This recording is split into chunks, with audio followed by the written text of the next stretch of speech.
Hello, friends, and welcome back to this episode of the You and Youth Podcast, a podcast for parents seeking to raise their children in a complex world with a faith that can keep up. I'm Reverend Connor Filkins, and I'm your host, and on today's episode, we are talking faith and talking Jesus. We are going to be talking about faith with our kids, and we're going to be doing it in kind of a roundabout way, because I believe that talking faith with our kids with understanding really starts with figuring out how to talk about it ourselves and being comfortable with it and talking about it ourselves. See, faith is language. Faith is the ideas in our heads that have really no meaning until we communicate them. And most often we communicate those things through words. Faith gives meaning to life, and meaning is rooted in our community and in our ability to communicate that God is working, communicate that influence in what God is doing in the world. And so religion inherently is faith being communicated. Now, all religions draw from stories, poems, and narrative histories passed along for centuries, passed down generation after generation by word of mouth until somewhere along the way, especially in our Christian tradition, until somewhere along the way, those things were written down. So Muhammad in Islam dictated scribes. We have the stories of the Gospels that were shared amongst communities. Paul, who wrote some of the New Testament, wrote letters. The ancient Hebrew people wrote these magnificent stories and shared them for centuries before they were written down. And Scripture is kind of the foundational rock for many on which faith is built. For some others, it's a guide that offers wisdom, but in all cases, words are the tools by which our faith is communicated and by which faith traditions imagine God. And so when I say words, it might be tempting to kind of get caught up in like more eloquent and articulate thoughts, all of which are really valid for sure, but communication can run deeper than words. And while we'll focus on words today, I do want to acknowledge that communication is more than just words. And kind of an example of this that I've experienced in my life is through one of my internships that I did in seminary.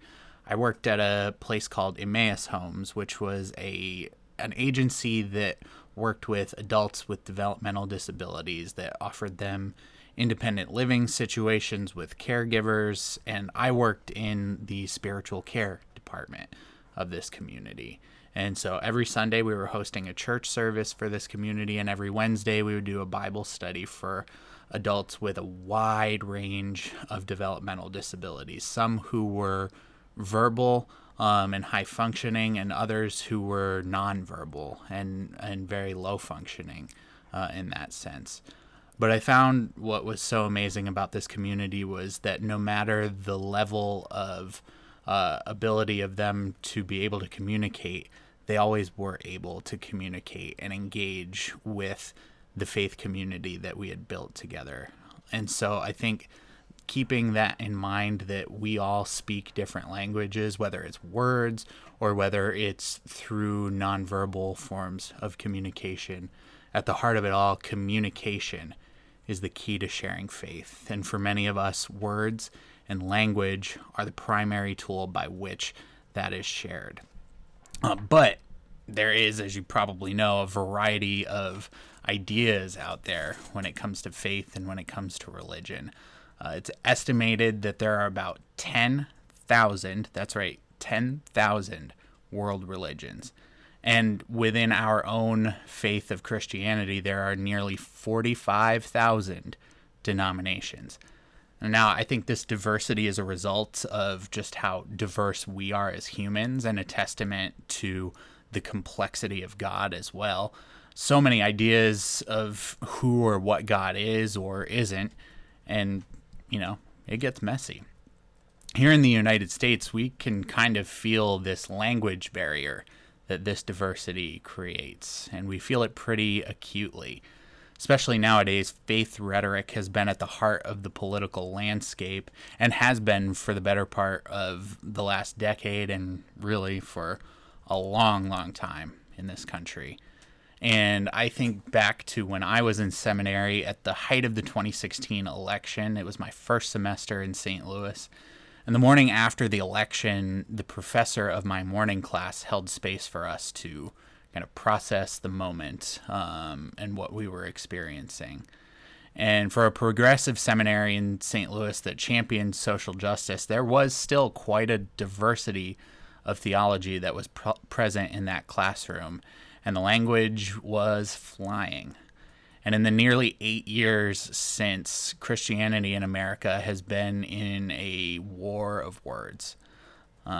It was around that same time in 2016 and leading up that my faith was at a really high point.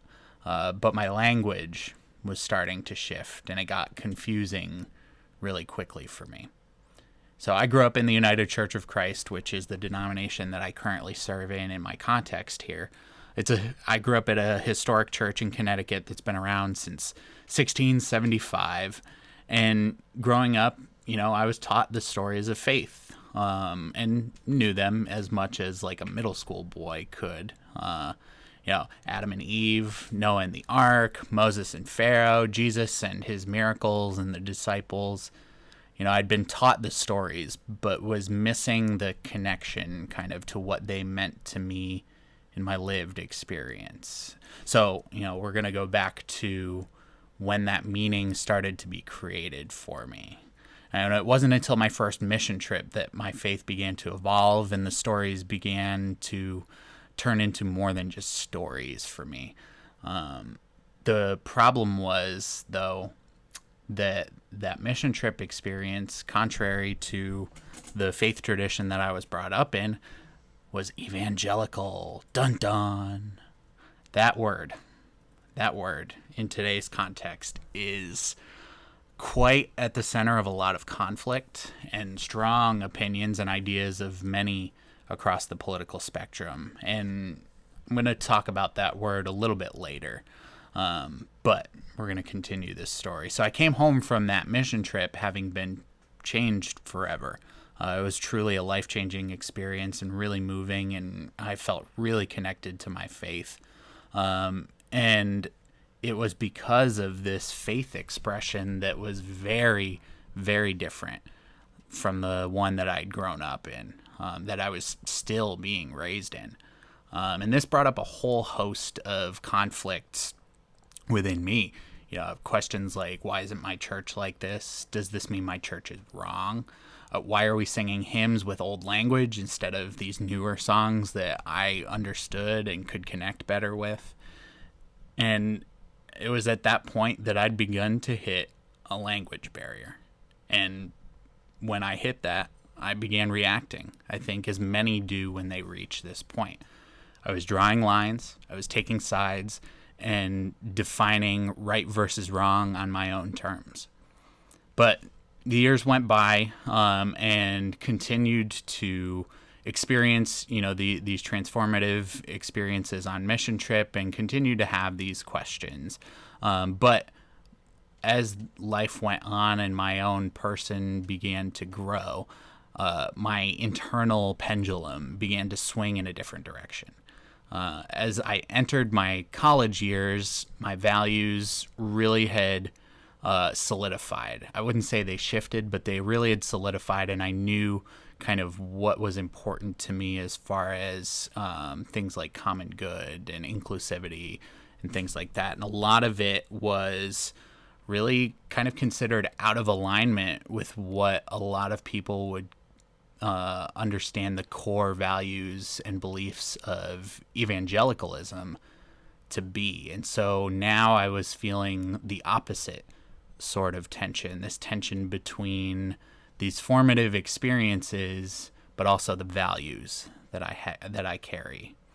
And seminary is when I started to see this swing in a new direction really come into focus and complete view. So seminary really gave me new language and faith language that reflected the values that had recently solidified in my life.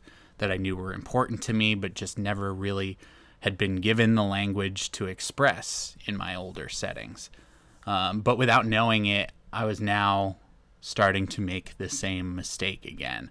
I was drawing lines, taking sides, and redefining right versus wrong on my own terms. Now that I had this new language, I was focusing again on what I thought wasn't good, wasn't up to my standards, these new standards of language that I had learned. Now, I hope you're sensing a theme here, but let me continue. We're going to fast forward to our middle school mission trip this past summer that I just recently returned from. Myself, 3 other adults, and 14 middle schoolers were immersed in a week of service with the very same program that I grew up going to. And I'm sitting there and I'm watching one of our students lead the group of 83 people that are gathered there, singing the song titled All Hail King Jesus. It's a song that stood out to me in that moment and kind of stuck with me simply because it was one of my students that was singing so passionately and bringing so much of her faith into it. And it was such a cool thing to witness. But that phrase, I'm sure many of you might have had a reaction to it when I said the phrase, All Hail King Jesus. It can sound icky to many who are of the mainline tradition, like the United Church of Christ. And, for me, who is now 15 years into a complex faith journey with twists and turns, my initial gut was similar. It was like, ooh, this is rough. Should I be enjoying this? Should I be feeling this deeply? Because that's a weird thing to say, given all of the language that I've learned now and the things that I've come to believe. It's a weird piece of phraseology to lean into. But I also couldn't ignore the moment and how moving it was. And there was something here for sure, beyond the lines that I had drawn and the sides that I would have taken several years ago. So instead I decided to step over the line and see what was there. But before I dive into how I did that, I want to unpack the assumptions that informed my moment of cringe. The assumptions that many of you likely share about the idea of evangelicalism. And there's a lot of baggage around this word for sure, and I'm going to do my best to kind of describe it and acknowledge that I'm about to paint with some broad strokes, so please forgive me. But I think in 2024, when we hear the term evangelical, many of us might jump to the image of conservative Christians who are anti-abortion, against gay marriage, and take the Bible completely literally. And quickly a picture is painted in our mind, and a picture that's based on very real things that we see in the news, and our brains begin to jump to decisions and start drawing lines and taking sides. And a quick side note, if you want to listen to more about how to maybe avoid this, listen to our episode that's titled Be Curious, Not Judgmental. But back to it. As a pastor in the United Church of Christ, there's a clear viewpoint, I think, in a lot of our congregations on what evangelical is and what it's informed by, and generally the attitude towards that idea is a less than positive view. So I'm going to take a moment to ground us, though, and help us move past those assumptions and really see past the baggage that we might be bringing to this moment. And remind us that it is we humans, too, who give language meaning and not the other way around. So this phrase evangelical is only as meaningful as the meaning that we give it. And so what I mean by this is that we as individuals have all the power in the world to create and interpret meaning for ourselves. It's not by someone else's standards. We set the standard for ourselves. And in the case of evangelicalism, a word that is rooted in a lot of good, it's been clothed in a lot of negative connotations over the years. And, I think I would say deservedly so in a lot of cases. But the word itself is derived from the ancient Greek word evangelion, which translates to good news or gospel. So when we think about the Gospels in our Bible, that word gospel is a direct translation of this word evangelion, which is a parent of evangelicalism.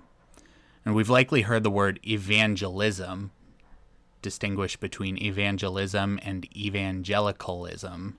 It's a tough distinction to make, but evangelism, see, I'm messing it up myself. Evangelism, which is the active form of the word evangelion, means to share the good news. So evangelism is to share the good news. In this case, to share the gospel in the context of Christianity. And we've also likely heard that word and maybe clenched up a little bit. It makes us nervous, especially for us Christians in mainline traditions like the United Church of Christ. We kind of hear that word and the goosebumps stick up on our neck, and maybe it brings us back to a negative faith experience that we've once had. And that's okay. And that's very valid. You know, we in the United Church of Christ are not a charismatic tradition that very comfortably speaks out about our faith. You know, we do a lot of our talking through service, which is a great thing for sure. And we tend, I think, sometimes to use that as a crutch that we can, or permission to shy away from using our words. Maybe it's because we're afraid to seem like we're crazy. Maybe it's because we have more questions than answers, or maybe it's because we come from a tradition that might have never taught us how to articulate our faith through words. But whatever the reason is, it's likely contributing to the discomfort around the word evangelical and evangelism, and informs the assumptions that we're making about that. Assumptions that I make too. All of this is kind of informing the mixture of my reaction in this moment on our mission trip, seeing this student singing All Hail King Jesus. And where in the past I would have simply allowed the line that I once drew in the sand to dictate where I stood in that moment, I felt that it was unfair of me to do that, especially in light of how meaningful this experience was to the student that was singing. So in that moment, I had to make the conscious choice to say, okay, maybe I don't resonate with these words in the way that the writer might have intended or hoped, but I have to figure out what personal meaning I can create within them to redeem that language and reinterpret it and reframe it so that this moment can remain as special as it feels. And so I did. So I broke that phrase down bit by bit and translated it from someone else's meaning into my own. And with the help of 7 years of religious theological education, it was able to happen pretty quick. And I recognize that that's not going to happen for everyone for sure. But we'll talk about that in a second. So in this case, my starting point with this phrase, All Hail King Jesus, was Jesus. You know, that's kind of a kitschy thing to say that all things start and end with Jesus. But in this case, that was my starting point. I was going to work backwards. My understanding of the evangelical traditions is that in this case, they were likely speaking to the effect of a literal human Jesus. And, you know, knowing what I know and having been taught what I've been taught, there's no real archaeological data or evidence that Jesus existed, but there is a wealth of indirect evidence that it suggests a person by this name lived in a compelling way around the time that we believe Jesus to have lived. So, you know, there's certain validity to the literal Jesus, but, you know, for those of us who are maybe not drawn to that interpretation, we have to find something else in this situation. And that's true of me too. To me, Jesus, beyond the literal person that he may or may not have been, Jesus is an embodiment of what I call Christ-like values. He's that part of the Trinity that embodies what God is all about. Values of selflessness, of love, of inclusivity, justice, compassion, things that work in the favor of the common good. And so whenever I hear somebody talk about Jesus in the literal sense and what he's done for them, it's those things that I hear in what they say. It may be me co-opting their meaning, but it also helps me to relate more to what they're saying rather than running away from it. And that's kind of the meaning that I started to begin imparting on this song, and especially that kind of crucial lyric that is so present in it. But then we come around to the word king. Yikes. It's not an easy one to get around, if we're being honest, especially to, those who, aren't really used to thinking theologically in a sense. Like, how do you get around it? It's a really tough thing to hear. And the assumption that's held up in a particular reading of Scripture is that Jesus is a literal king. Although there's so many times where Jesus rejects this idea, this is likely what's meant by the author of the lyrics. And the word king makes it incredibly complex. It's at this point that people are probably jumping off this ride, so please stick with it, hear me out, hold on for dear life, because I promise you it gets better. So we're going to unpack what king might have meant in the time of Jesus. So the idea of monarchy is one that's rooted in ancient Israel's culture. You've got figures like King David, King Solomon that are crucial to its narrative history. And the kings were meant to rule their kingdom in a particular way, particularly with justice and common good in mind. There's a Psalm 72 that kind of dictates how a king is supposed to rule. And it reads, "Give the king your justice, O God, and your righteousness to a king's son.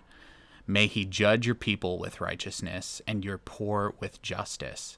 May the mountains yield prosperity for the people and the hills in righteousness. And may this king defend the cause of the poor of the people.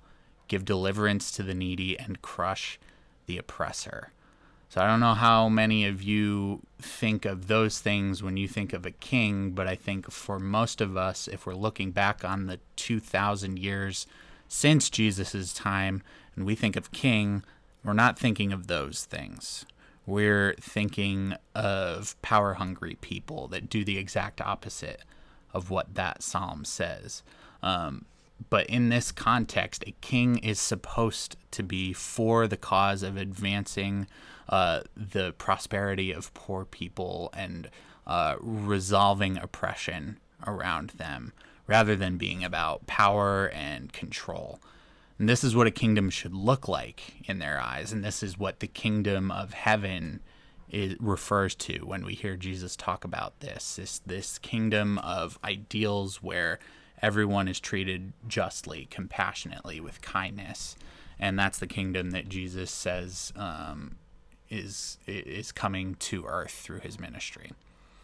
All of this informs the cultural understanding of the people of the time of Jesus. And these people who are referencing king are not living under a benevolent monarch like the one described in that psalm.